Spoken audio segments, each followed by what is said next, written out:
Yeah, that includes spaces. Okay, so this is what people are going to look at next, and this is what's below your headline and your photograph. It's called the summary section. I know you can't read that, but that's the place that people will read on your profile if they read anything. And so with the summary, a lot of people make the mistake of writing it in third person.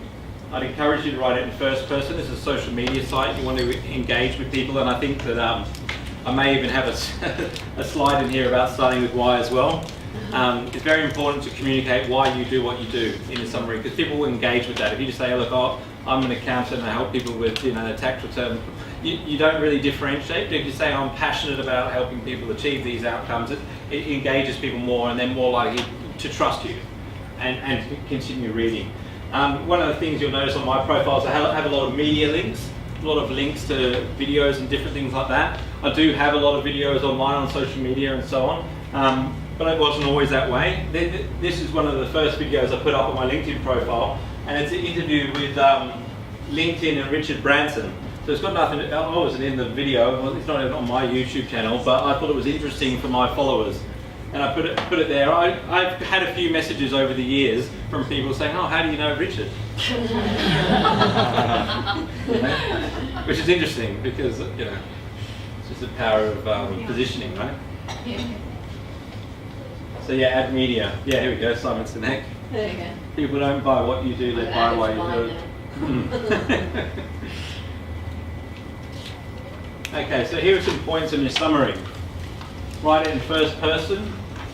Use relevant keywords. If you use keywords in your headline and reiterate them in your summary, there's a good chance you'll show up at the top of the search results for those keywords. LinkedIn's still a very immature search engine, so it's quite easy to manipulate or influence, I should say. Speak directly to your target audience. Be personable. Define the problem. So I think speaking consumer-centric language is really important. So it's not all about what we do. Most often, when I read a summary on LinkedIn, it's like, well, I started my career here, then I had a change of heart, now I do this, and we've achieved this. It's all about them.